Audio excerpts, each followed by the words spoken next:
Abra a tua Bíblia, por favor, no livro de Lucas, capítulo 7, versículo 36 em diante. Lucas, capítulo 7, versículo 36.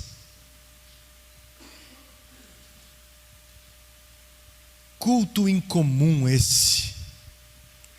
Lucas é o terceiro livro do Novo Testamento, capítulo 7, versículo 36 em diante. A minha tradução diz assim: um dos fariseus convidou Jesus para que fosse jantar com ele. Jesus, entrando na casa do fariseu, tomou lugar à mesa. E eis que uma mulher da cidade, pecadora, sabendo que ele estava jantando na casa do fariseu, Simão, foi até lá com um frasco feito de alabastro, cheio de perfume. E estando por detrás, aos pés de Jesus, chorando, molhava-os com as suas lágrimas e os enxugava com o próprio cabelo. Ela beijava os pés de Jesus e os ungia com o perfume.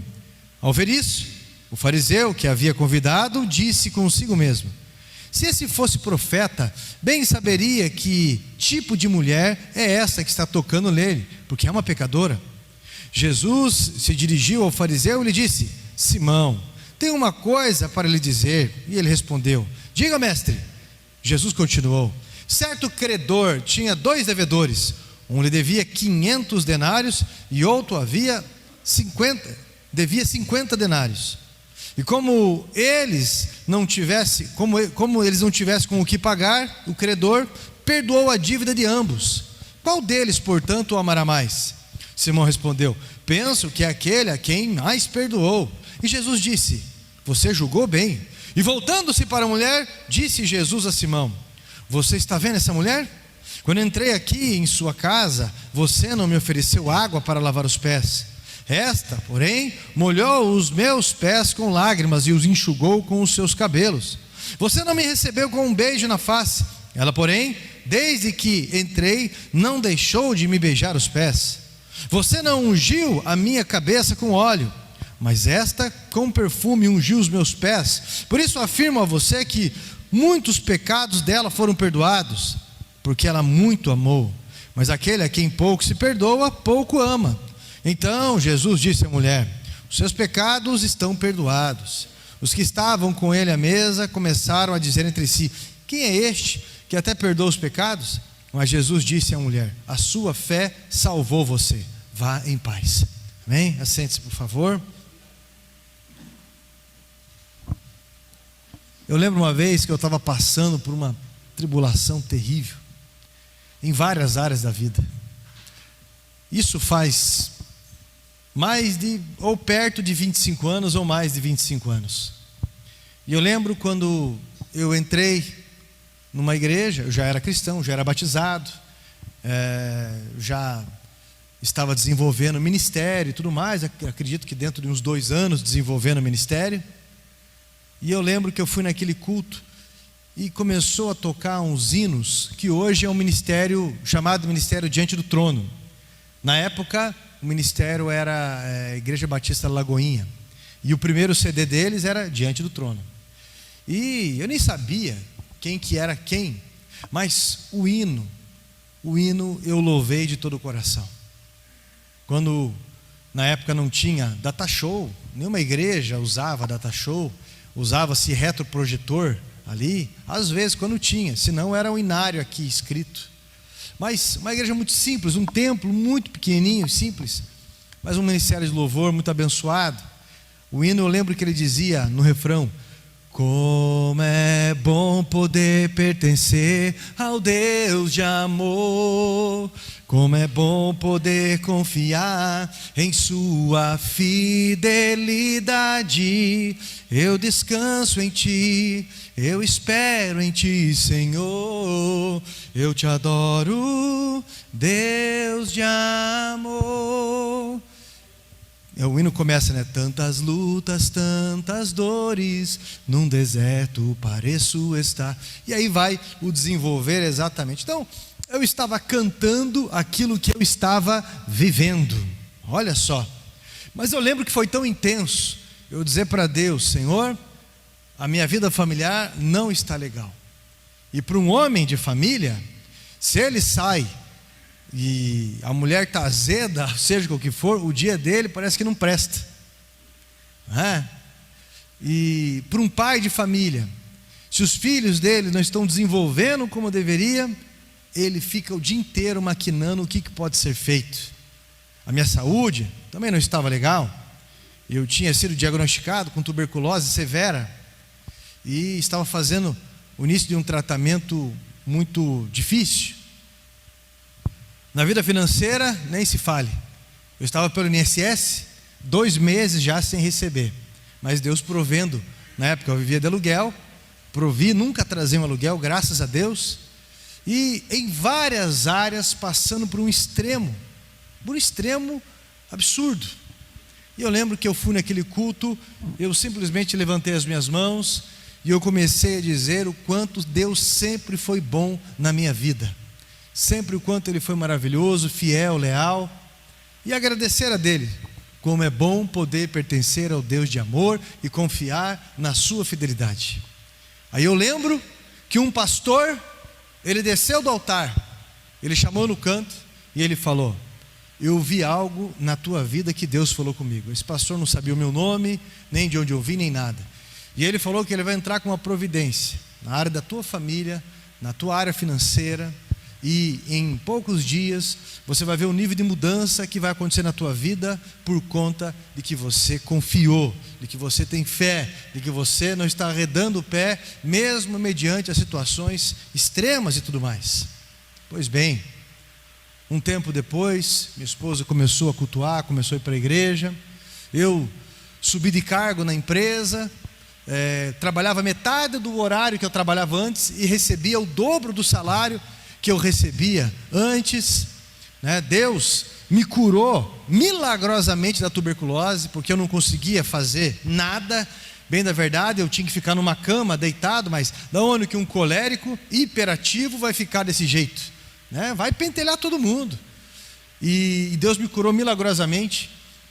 Eu ajudei a construir a igreja, o qual estava sendo construída na época, puxava os carrinhos de terra, né? Ajudei a fazer telhado, essas coisas na época, porque Deus entra com a providência. E aí o que eu entendo sobre culto? Culto é um encontro de expectativas. Culto, meu irmão, é algo que acontece, e o filho do culto se chama fé. Porque esse encontro de expectativas, onde Deus, Ele se manifesta nas nossas vidas, porque nós estamos entregando um culto de ação de graças a Ele. A expectativa nossa é de que, de alguma forma, Deus entre com providência. De alguma forma Deus venha revelar o oculto que está no coração e nos consolar. De alguma forma o milagre da cura.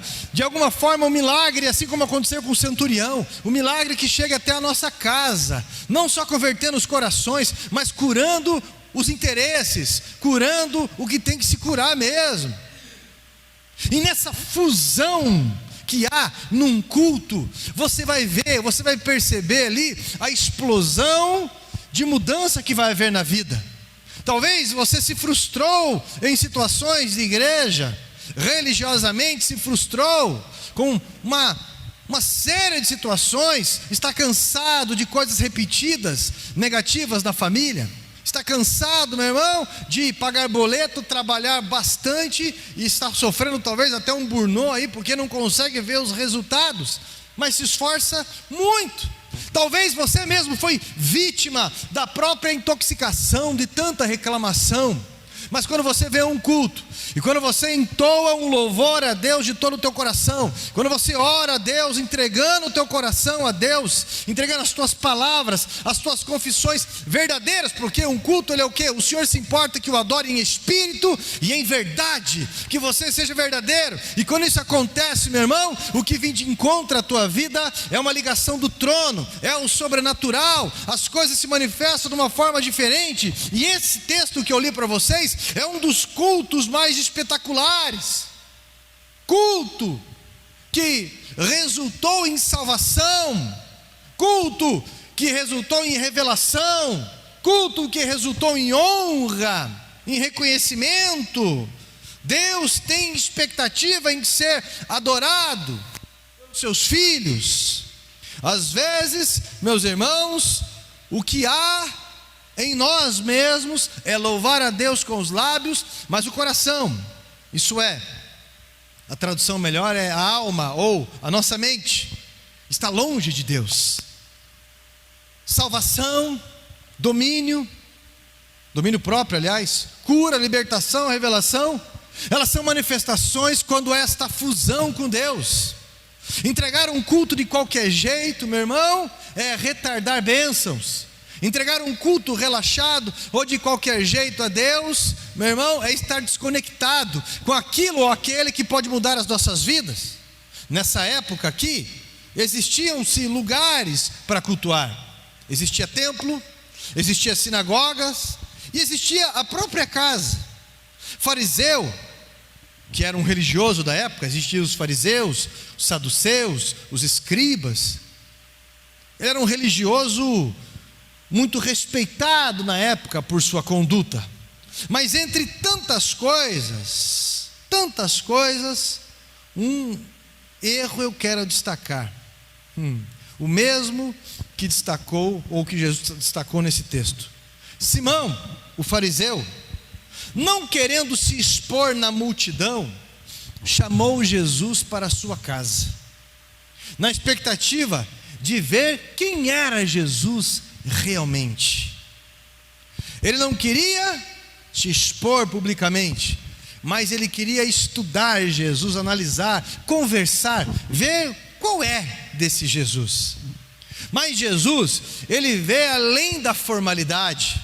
Jesus vê além de ritos, além de regras, além de liturgia. Jesus está acima de qualquer mediocridade. Jesus está ali, mas ele não se manifesta, porque o que está acontecendo é algo superficial. Eu vou repetir: Jesus está ali, mas ele não se manifesta, porque o que está acontecendo ali é algo superficial. Você já viu isso? Sabe que Jesus é presente na sua vida, mas nada muda, simplesmente por um coração que não decide, uma vida que é superficial, e alguém que acha que deve levar a sua vida com Cristo de qualquer jeito, apenas religiosamente, cumprindo uma tabela, apenas isso. Deus está dizendo para você se desarmar. Deus está dizendo para você, meu irmão, entregar os seus medos, entregar o seu futuro. Deus está dizendo para você entregar a sua confiança a Ele, com tudo que você é, com tudo que você tem e com tudo que você espera. Liturgia não pode servir para escravidar. Escute o que eu estou falando. Mas naquela noite estava sendo assim. O que reinava era formalidade. Até que a Bíblia diz que quando Jesus estava sentado, estava diante da mesa. Não diz que ele estava sentado, estava diante da mesa. Na cultura existia, até existia esse tipo de mesa aqui, que era mais alta, e uma cadeira ali. Mas a forma mais comum do Oriente Médio, eles estendiam um tapete e as pessoas ficavam debruçadas de lado. Ou, se não, era uma mesa como se fosse uma mesa uma mesa de casa, uma mesa de centro, de sala mesmo, de casa, que era mais baixinhas. Então eles ficavam ali de uma forma que os pés ficavam para trás, ali, ou de joelho, ou simplesmente de lado com os pés mais para trás, assim, porque a mesa ou era redonda e tudo mais, ou era quadrada, mas enfim, era algo cultural. Então a Bíblia diz que Jesus está ali, não se manifesta nenhum sobrenatural, porque tudo que tinha ali era superficial também, até que a Bíblia diz que aquele culto toma um rumo inesperado. Uma mulher determinada a não perder a chance. Talvez você ache que sempre vai ter chance, e esse é o nosso erro, achar que sempre vai ter chance. E eu faço fúnebres de pessoas de todas as idades, que sempre achavam que iriam ter chance. Nós vimos agora o pastor, o apelido dele, pastor Rina, da igreja Bola de Neve, enquanto ele estava após um culto, pilotando a sua moto, ele teve um ataque cardíaco, e caiu com a moto, teve umas lesões da costela e coisa e tal, foi para o hospital. Não passou de um machucado aqui, um machucado ali, uma lesão ali, uma lesão aqui. Só que deu outro ataque cardíaco nele. E em pouco tempo ele teve 3 ataques cardíacos. E esse último, ele morreu. 52 anos de idade, muito cedo. Um homem responsável por mais de 560 igrejas. Esse tempo atrás eu fiz o fúnebre do menino de 25. Outro dia, de 24 anos. Outro dia, 16 anos de idade. Não há uma idade para se ir. Não há. Pessoas que estão negociando um carro, pessoas que estão comprando uma casa, pessoas, eu lembro uma vez de uma senhora que ela estava grávida de 6 meses, estava no Fusca, um outro carro veio, bateu e foi sobre o teto do Fusca, e aquilo afundou sobre ela, faleceu ela e faleceu a criança. Não há dignidade nessa espera ou expectativa. Mas aqui, meu irmão, essa mulher está determinada a não perder a chance. Hoje pode ser o meu último ou o teu último culto. Eu estava vendo até um comediante falar. Ele falou que às vezes, ele falou assim, eu sou bem gordão, ele falou assim, e às vezes dá aquela dor no peito, e eu penso assim, será que agora, Senhor, parece que está desplacando alguma coisa, e de repente passa, aí eu vou comer bacon de novo. Mas a gente não sabe o que pode ser, a gente não sabe o que é, se é muscular, ou seja o que for. Um pai do amigo meu, eles estavam todos lá no Parque Barigui. Um homem de 56 anos, aparentemente sadio, de repente assando carne com a família, se estressou com os rapazes que estavam acelerando um carro, queimando pneu, e o genro dele se estressou ali, tiveram uma discussão. De repente ele foi e sentou no galho, numa raiz de uma árvore, colocou a mão no peito e ali faleceu. Um churrasco de família num fim de semana. Ali ele faleceu. Foi dito que ele estava com aneurisma, e aquilo desplacou, e por isso que aquele homem morreu. Eu não sei qual foi o último dia que ele esteve diante de Deus, no sentido de buscá-lo. Mas essa mulher, ela estava determinada em não perder a chance que tinha de estar na presença de Jesus. Talvez você ache que sempre tem chance. Talvez não venha louvar a Deus, como eu disse para você, num culto que estava tudo quebrado para mim, minha saúde, minha família, minhas finanças, e uma série de coisas, e simplesmente eu cheguei, levantei as mãos, e disse para Deus, quem Ele é na minha vida, e tudo o que importa para mim diante dEle. Tem um hino do Vitorino Silva, que diz que a voz de milhões de anjos, não pode entregar o meu louvor, porque o louvor que eu entrego, só eu posso entregar, só eu posso entregar. Nenhum anjo, milhões de anjos não conseguem entregar o louvor que Deus me confiou a entregar. Por isso, num culto, meu irmão, seja mais intenso, seja mais legítimo. A mulher, ela vem rápido ali, fora dos padrões religiosos, não tem lugar para ela na mesa. A Bíblia diz que ela entra ali, de algum jeito ela se encaixa ali por trás, como os pés ficavam para trás. Porque se você quer algo, você precisa se dobrar. Se você quer algo realmente, você precisa ser humilde e reconhecer e se dobrar. Ah, meus irmãos, se você não fizer isso, se você estiver cheio de polpa, se você estiver cheio de resistência, ou mesmo uma covardia disfarçada de respeito, uma covardia disfarçada de medo, você não vai alcançar nada.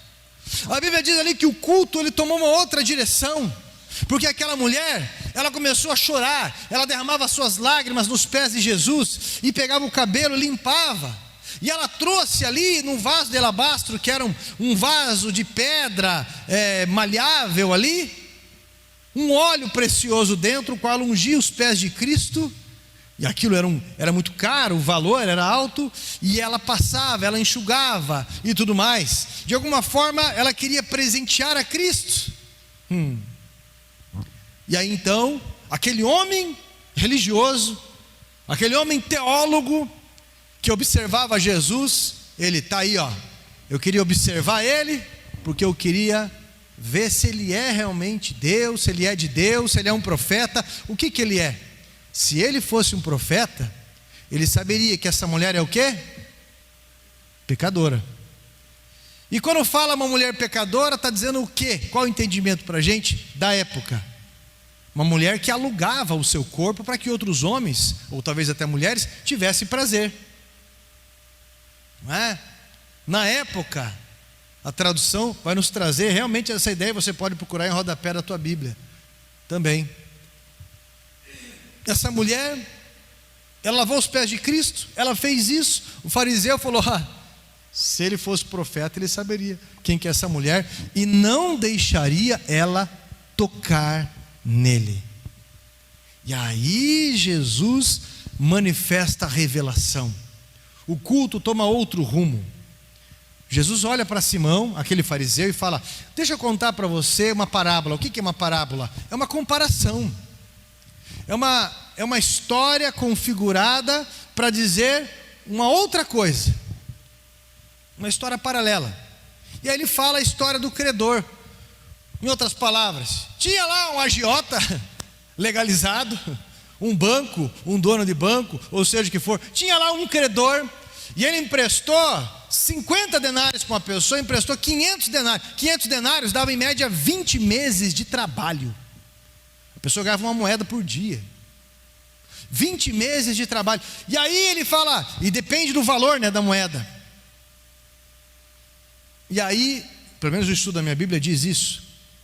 A outra mulher era 50 denários, estava perto de 2 meses do que eles estavam falando ali. Mas enfim, e ele, como eles não tinham como pagar, esse credor os perdoou. Quem que vai ser mais grato ali? Quem foi perdoado 2 meses ou quem foi perdoado 20 meses? Aí Simão disse: bem, acredito eu que quem vai ser mais grato, quem vai ser mais aliviado é quem devia 20 meses. Jesus olha e fala assim: julgaste bem, é isso aí mesmo. Então ele se vira para a mulher e fala para ela: olha, os teus pecados estão perdoados, você está salva, a tua fé, ela salvou você, porque aquele que muito ama, muito lhe é perdoado. O que Jesus fez ali? Ele honrou uma mulher, ele honrou uma pessoa que diante dos ritos religiosos deveria ser, na época, humilhado, deveria ser exposta, ridicularizada. Eu acho interessante alguns estatutos de algumas denominações, como são baixos. Se alguém não faz parte daquela denominação, ou se alguém não está com a vestimenta que eles querem que esteja, essa pessoa vai se sentar numa fileira da cadeira de uma forma isolada. Isso é um absurdo. Essa pessoa não pode pedir hino. Por quê? Porque é pecadora ou pecador. Essa pessoa não tem liberdade. E aí, um monte de ritos e regras começam a colocar nas costas de pessoas. A Bíblia fala que você tem que ter vestes decentes, que respeite o casamento de outras pessoas, em outras palavras.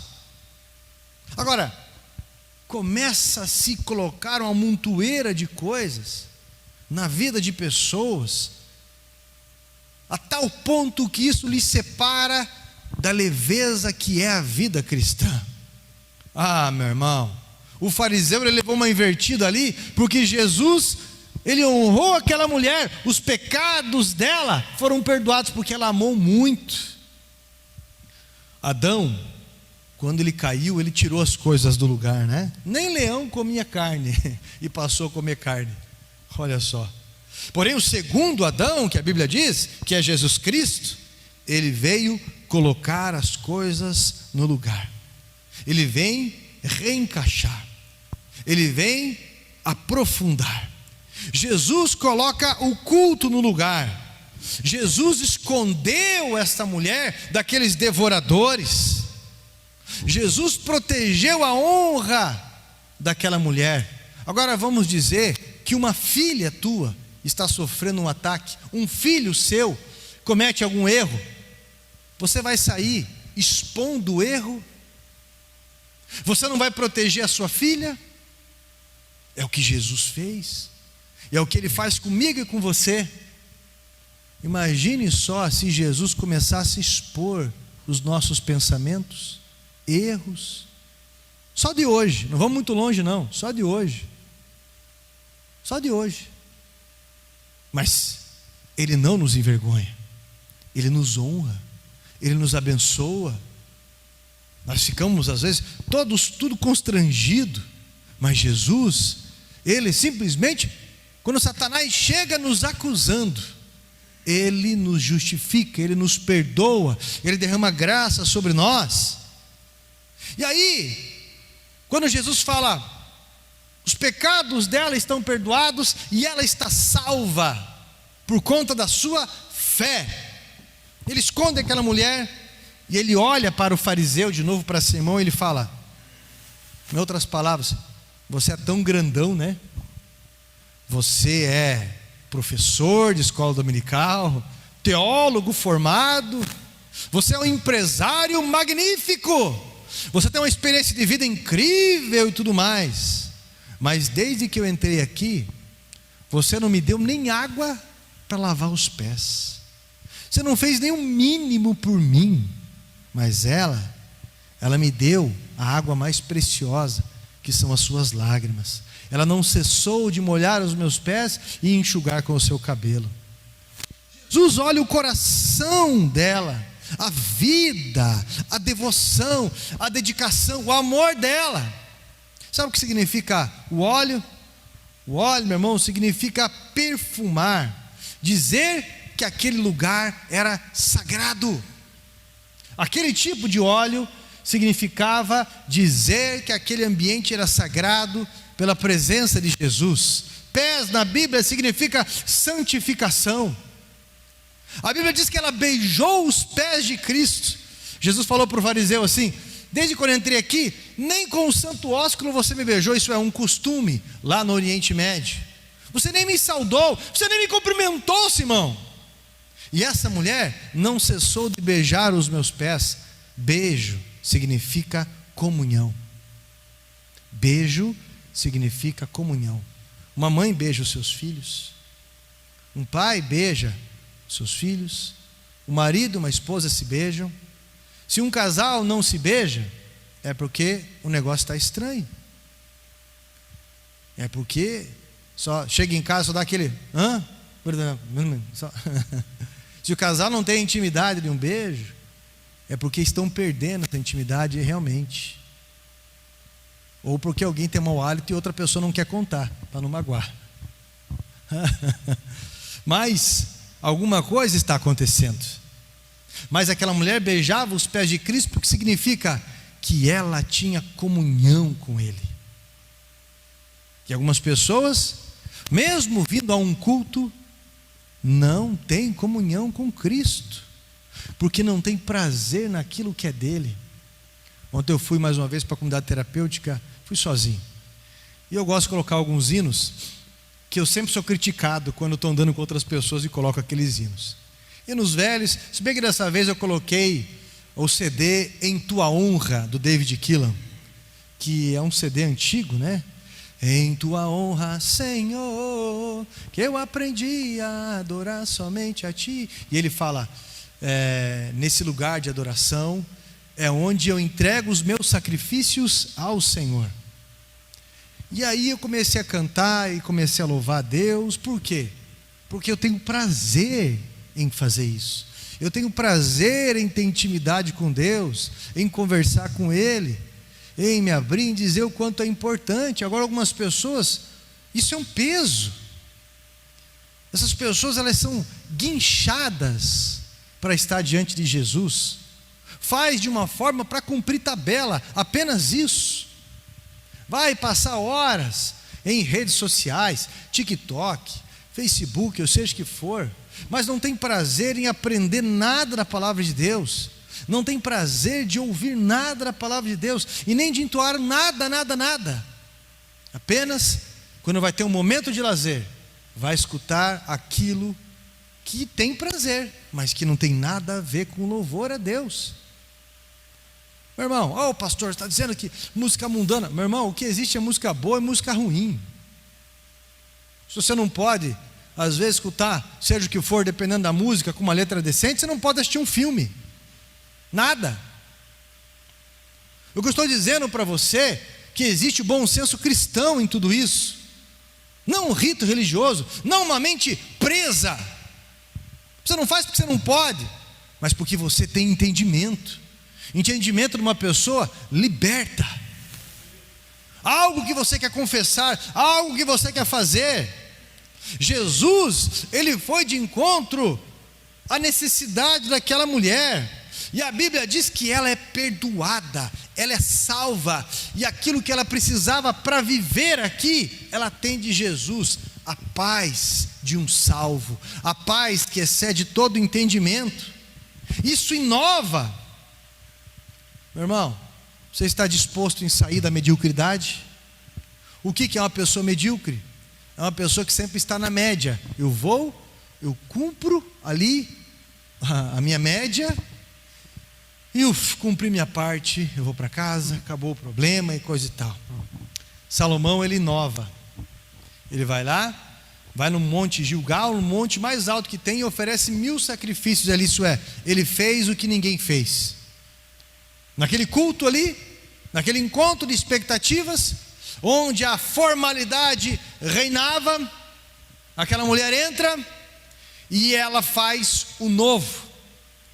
Isso é, ela perde a compostura.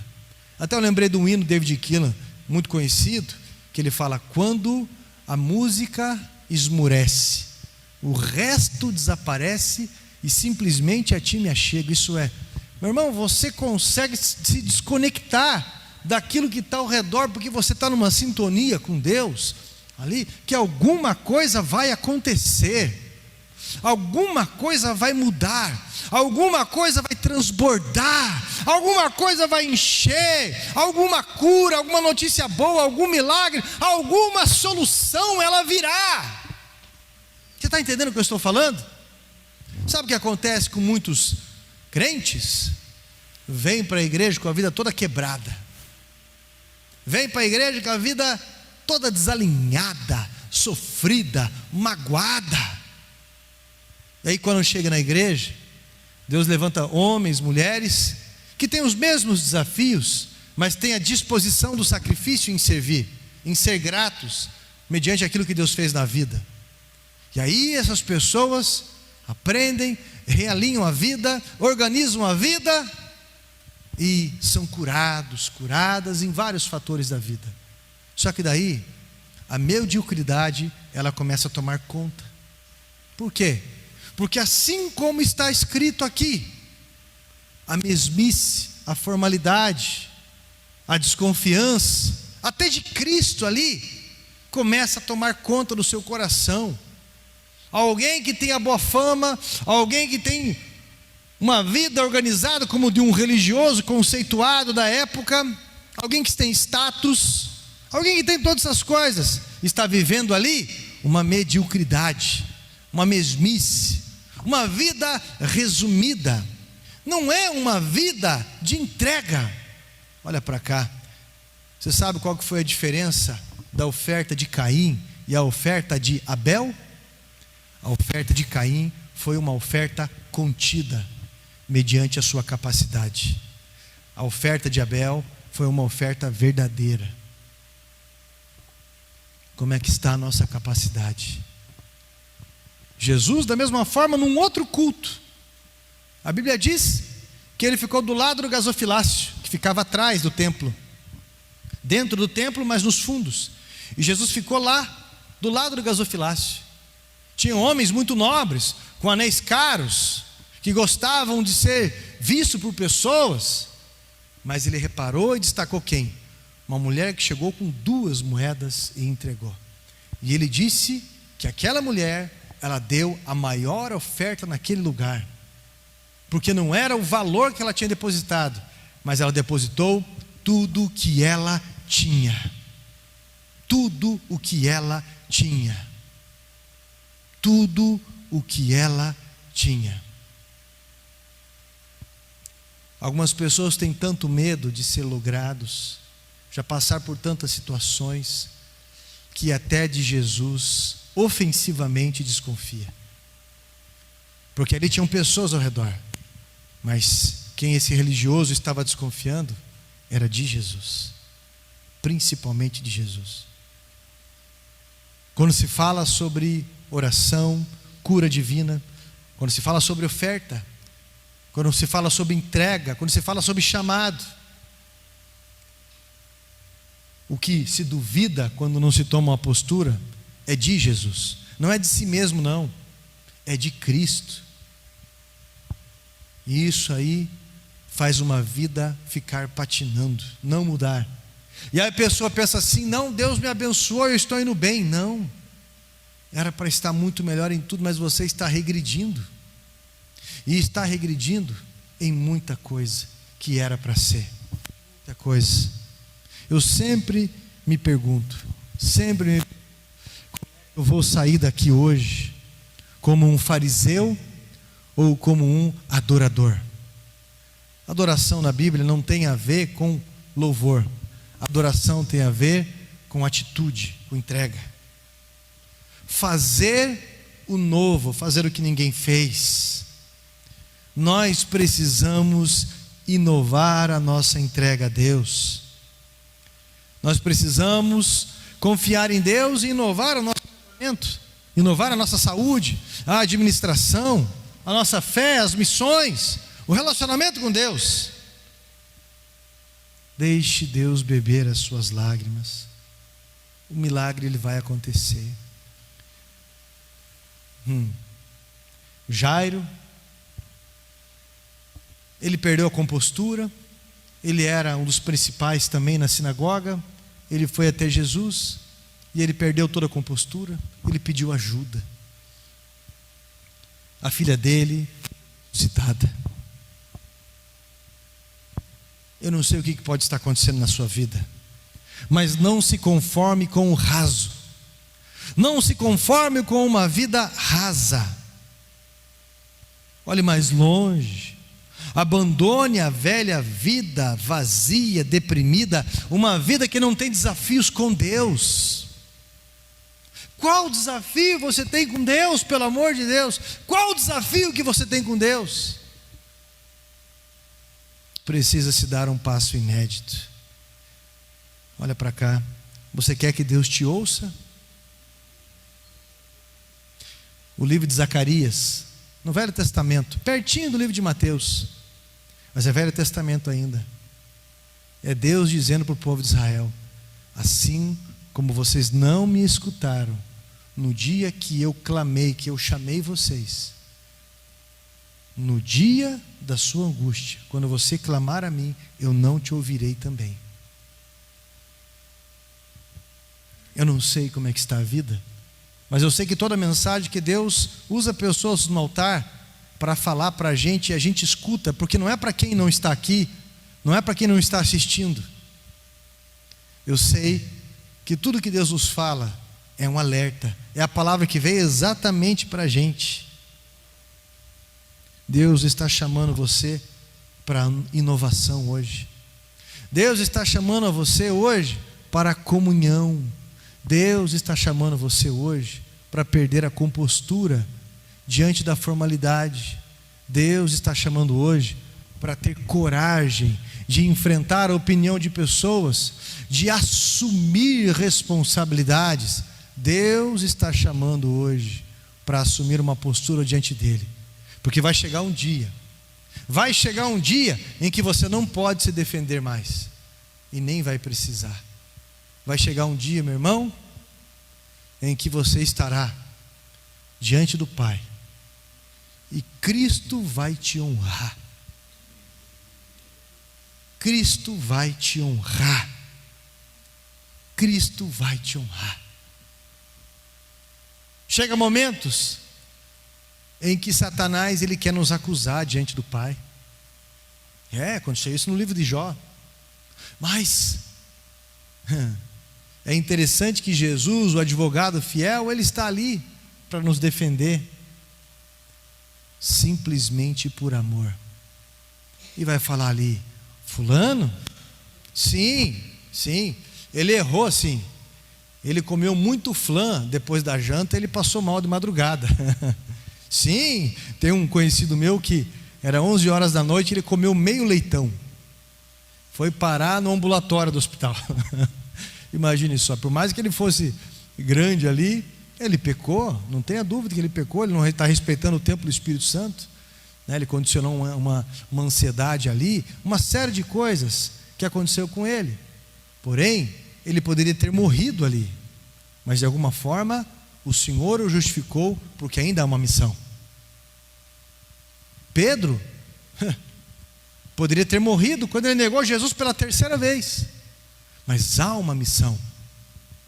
O Senhor o justificou. O Senhor chega para ele e fala: você me ama mesmo? 3 vezes. E Pedro confirmou. E o Senhor disse o quê? Então vai e cuida do que é meu, apacenta o meu rebanho. Quando Pedro prega, 5.000 almas aceitam a Jesus e descem as águas do batismo. Depois ele prega de novo, mais de 3.000 almas se arrependem, descem as águas do batismo e começam a servir Jesus Cristo. Meus irmãos, eu não sei qual foi a tua expectativa em vir ao culto hoje, mas de uma coisa eu sei: se não houver arrependimento e mudança de postura, as coisas não vão mudar. Você pode ter carro, você pode ter casa, você pode ter saúde, e você pode ter uma série de coisas, mas a tua vida vai definhar de dentro para fora. E isso não é maldição que eu estou jogando, isso é um alerta que eu estou fazendo. Porque existem pessoas dentro das igrejas mortas, que não conseguem ter comunhão com Jesus, não conseguem ter prazer nele, não conseguem ter uma santificação, estão vivendo uma vida profissionalmente religiosos. E Deus quer essa mudança a partir de hoje, antes que seja tarde demais. E isso é uma mudança verdadeira de coração, isso é um clamor de dentro para fora. Deus está chamando hoje para o arrependimento verdadeiro, para transformar a vida. Por quê? Se não houver o arrependimento verdadeiro, não há salvação. Essa mulher, quando ela chega aos pés de Cristo, a Bíblia fala que ela era pecadora, houve julgamento de fariseu ao redor, mas Jesus, contando a história do credor incompassivo, daquele credor, ele destaca aquela mulher, que por muito amor, ela foi perdoada, ela foi justificada. Agora imagine se aquela mulher que foi tão perdoada, ela sai dali e ela não perdoa quem lhe ofendeu, seja o que for, porque ela não poderia pagar 20 meses ali, ela não tinha dinheiro para pagar, ela seria condenada, escravizada, e escrava, como que ela poderia pagar algo se ela não iria ganhar? Era lei, se alguém não pode pagar, será escravo daquela pessoa, e aí como vai receber para poder pagar? Mas e se ela sai dali, e alguém deve para ela, e ela não perdoa? Ela está anulando o seu perdão. Pode ter certeza sobre o que eu estou falando. Ter uma vida medíocre é ter uma vida conveniente, uma vida limitada, dirigida por coaches, que só fala que você tem que vencer e nada mais. Foguete não dá ré, tem que vencer e nada mais. Se alguém te atrapalha, se alguém não é legal, se alguém não favorece você, abandone essa pessoa. Se alguém não acrescenta na tua vida, sai de perto dessa pessoa. Esse dia eu estava ouvindo uma mensagem de um homem que nem coach é um trecho só da mensagem, e ele falou que se você passar próximo de uma pessoa que está em estado de rua, uma pessoa ali que é um pedinte, não dê atenção. Se você começar a dar atenção a essa pessoa, é uma maldição para você, arrisca você se contaminar. Como é que pode? E uma pessoa que as torneiras da sua casa são torneiras de ouro. Onde que está isso na Bíblia? Qual que é a lógica disso? Eu até disse assim, olha, quem divide marmita é pobre. Muitos ricos, não todos, eles não dividem nada, eles só fazem aliança. Isso é, de que forma eu posso usar esse aqui, fazer uma aliança com isso aqui, assim, assim, assado, e daquela forma lá. Quando a Bíblia fala que Jesus protegeu, elogiou e destacou uma mulher que deu as 2 moedas, ela deu tudo o que ela tinha. Jesus está falando exatamente por um coração simples e sacrificioso.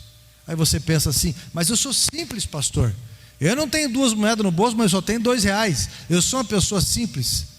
Mas não quer confiar o teu talento, a tua vida para Jesus, porque não confia nele. E não é simplicidade, é medo de quem sempre te ajudou, é se esconder atrás de um arbusto, como Adão fez, mediante aquele que está te chamando você para o ministério, chamando você para descer as águas do batismo, chamando você para acertar a tua vida, chamando você para ser um dizimista fiel na casa dele. E talvez você ofende a Cristo não confiando nele. Hoje é dia de mudança.